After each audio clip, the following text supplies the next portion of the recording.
اور اللہ پاک نے ثانی بھی کہا، یار غار بھی کہا. کتنا اعزاز ہے، کتنا انعام ہے، کتنی عنایت ہے. اور یہ ساری عنایات دراصل نبی صلی اللہ علیہ وسلم کی نگاہ کا فیض ہے کہ آپ نے ان کو منتخب کیا، اللہ پاک نے پسند فرما لی. آپ نے ان کو پیار کیا، اللہ پاک نے ان کی شان بیان فرما دی کہ جن سے نبی صلی اللہ علیہ وسلم پیار فرماتے ہیں اللہ تعالیٰ تو پیار کرتے ہی کرتے ہیں ان کے ساتھ. یہ ایسے پیارے ہیں کہ اللہ تعالیٰ نے اپنے محبوب صلی اللہ علیہ وسلم کے ساتھ ان کو رکھا ہمیشہ تک، بچپن سے لے کر آخر تک آپ کے ساتھ رہے اور آج بھی آپ کے ساتھ ہے. اور کل قیامت کے دن کیا انداز ہوگا. حدیث شریف میں آتا ہے نبی کریم صلی اللہ علیہ وآلہ وصحبہ مبارک وسلم ایک دن خرج رسول اللہ صلی اللہ علیہ وسلم بین ابو بکر و عمر، ایک طرف جناب حضرت ابو بکر صدیق رضی اللہ عنہ تھے، ایک طرف جناب عمر رضی اللہ عنہ تھے، اور آپ ان کے درمیان تھے اور چلے آ رہے تھے. صحابہ کرام کو بڑے پیارے لگے.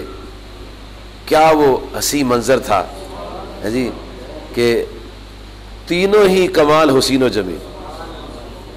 وہاں نور نبوت برس رہا ہے یا اس کو محبت برس رہے، دائیں بھی عاشق رسول ہیں، بائیں بھی عاشق رسول ہیں. صحابہ کرام نے جب دیکھا تو دل کو بڑا سرور آیا. آپ نے صحابہ کرام کے جذبات کو نور نبوت سے بھانپا، جانچا، دیکھا کہ یہ صحابہ کرام کتنا ذوق لے رہے ہیں.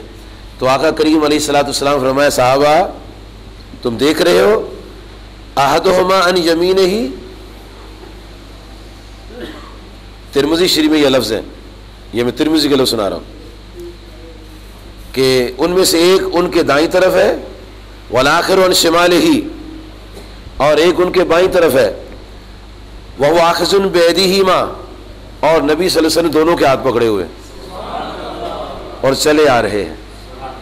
تو نبی صلی اللہ علیہ وسلم نے صحابہ کرام رضی اللہ عنہم کو ارشاد فرمایا میرے پیارے صحابہ کرام تم مجھے دیکھ رہے ہو، دائیں میرے صدیق اکبر ہیں رضی اللہ عنہ، بائیں طرف میرے فاروق اعظم ہیں رضی اللہ عنہ، اور میں درمیان میں ہوں.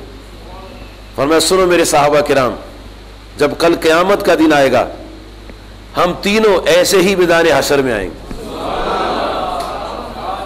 کیا بات ہے. اور قربان جائے صحابہ کے اعتقاد اور ایمان کے کہ جیسا نبی صلی اللہ علیہ وسلم نے فرما دیا ویسا قبول کر لیا. یہ نہیں کہا کہ ابھی تو قیامت آئی نہیں، آپ کو کیسے پتہ ہے. یہ گفتگو صحابہ کی نہیں ہوتی تھی. کریم آقا علیہ الصلوۃ والسلام جیسا فرما دیتے تھے صحابہ اس کو تسلیم کر لیتے تھے. اب جب نبی صلی اللہ علیہ وسلم نے یہ بات ارشاد فرمائی حضرت ابو بکر صدیق رضی اللہ عنہ کو کہ انت صاحبی فی الغار، اے صدیق اکبر تو میرا یار غار بھی ہے، و صاحبی الحوض، اور حوض کوثر پر بھی تو میرے ساتھ ہے. تو یہاں بھی کسی نے کوئی اعتراض نہیں کیا. ابھی تو قیامت آئی نہیں ہے، ابھی تو حساب و کتاب ہوا نہیں ہے، تو یہ کیا باتیں ہو رہی ہیں. وہ صحیح مسلمان تھے، وہ اصل مسلمان وہ تھے. اور صحیح مسلمان اور اصل مسلمان اسے کہتے ہیں کہ جو نبی صلی اللہ علیہ وسلم کی بات کو مان لیتا ہے. عام طور پر احادیث میں جب کسی کے نہیں نہ ماننا ہو تو کہتے ہیں یہ حدیث ضعیف ہے. حالانکہ ایسا نہیں کہنا چاہیے. حدیث ضعیف نہیں ہوتی، حدیث کبھی ضعیف نہیں ہوتی. اور نبی پاک کی بات تو پھر ضعیف بات، استغفر اللہ استغفر اللہ. آقا کریم صلی اللہ علیہ وسلم کا ارشاد ہو اور ضعیف ارشاد ہو، یہ تو کبھی نہیں ہو سکتا. اصل میں کیا ہوتا ہے کہ جو روایت کرنے والے ہوتے ہیں ان میں کوئی ضعیف آدمی ہوتا ہے. سند ضعیف ہوتی ہے، حدیث ضعیف نہیں ہوتی. سند ضعیف ہوتی ہے، حدیث ضعیف ہے. سند ضعیف ہوتی ہے، حدیث ضعیف ہے.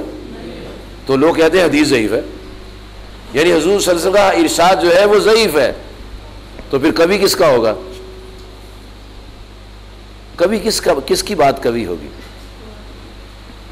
وہ تو راویوں میں کوئی ایسا راوی آ جاتا ہے تو اس کی وجہ سے سند صحیح ہوتی ہے، حدیث ضعیف نہیں ہوتی، سند ضعیف ہوتی ہے،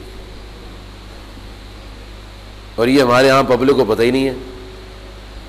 عام بندہ جس کو وضو کی شرائط نہیں آتے، اس کے نماز کی شرائط نہیں آتے، وہ کہتا ہے حدیث ضعیف ہے۔ اسے پوچھو ضعیف ہوتی حدیث کون سی ہوتی ہے؟ ابھی نبی صلی اللہ علیہ وسلم کے ارشاد ہو ضعیف ہو کیسے ہو سکتا؟ صحابہ کرام نے کوئی ضعیف بات آپ سے سنی نہیں ہے، ہر بات سچی اور سچی بات ہی آپ کی، اور صحابہ کرام کبھی بھی نبی صلی اللہ علیہ وسلم کی بات پر اعتراض نہیں کیا کرتے تھے، اور جیسا سنا کرتے تھے آقا صلی اللہ علیہ وسلم کا ارشاد ویسا ہی فوری طور پر تسلیم کر لیا کرتے تھے۔ ایک دن نبی صلی اللہ علیہ وسلم جناب علی کرم اللہ وجہہ کو فرماتے ہیں، اے علی ایک بات سنو۔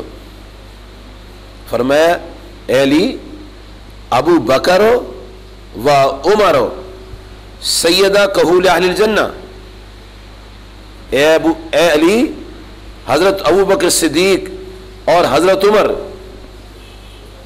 کہول اہل الجنہ، جنت کے بوڑھوں کے سردار ہیں، من الاولین والآخرین الا النبیین، اول سے آخر تک جتنے انسان پیدا ہوں گے، جو ہو چکے ہیں اور جو ہوں گے، ان میں جتنے بوڑھے لوگ ہیں سب کے سردار ابو بکر صدیق اور فاروق اعظم ہیں رضی اللہ عنہما۔ اور نبی صلی اللہ علیہ وسلم نے ساتھ یہ فرما دیا، اے علی جب تک یہ دونوں زندہ ہیں ان کو بتانا نہیں، جب تک یہ دونوں زندہ ہیں ان کو بتانا نہیں ہے۔ یہ ابن ماجہ میں صفحہ نمبر 10 اور صفحہ نمبر 11 پر آپ کو عربی کتاب میں حدیث ملے گی۔ جامع ترمذی میں جلد نمبر 2 صفحہ 207 پر یہ حدیث دیکھ سکتے ہیں آپ۔ مشکوٰۃ شریف میں صفحہ نمبر 560 پر حدیث یہ عربی کتاب میں موجود ہے۔ مستدرک حاکم جلد نمبر 1 حدیث نمبر 100، طبرانی صغیر جلد نمبر 2 صفحہ 77، شرح سنہ جلد 14 صفحہ نمبر 102، مجمع زوائد جلد نمبر 9 صفحہ نمبر 53، کنز المال جلد نمبر 11 صفحہ 562۔ ان تمام کتابوں میں حدیث شریف ہے کہ جناب علی کرم اللہ وجہہ کو رسول کریم صلی اللہ علیہ وسلم فرماتے ہیں، اے علی کرم اللہ وجہہ ابو بکر رضی اللہ عنہ اور عمر رضی اللہ عنہ یہ جنت کے بوڑھوں کے سردار ہیں، اور اے علی یہ یاد رکھنا، دھیان رکھنا، احتیاط رکھنا، خیال رکھنا اس بات کا، جب تک یہ دونوں زندہ ہیں یہ بات کسی کو نہیں بتانی۔ تو علی نے آگے سے یہ تو نہیں کہا حضور کیا پتا میں پہلے مر جاؤں، انہوں نے کوئی نہیں بات کی۔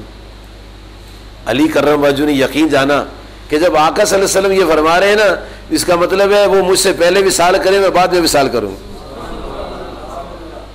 بڑے مضبوط عقیدے کے وہ لوگ تھے۔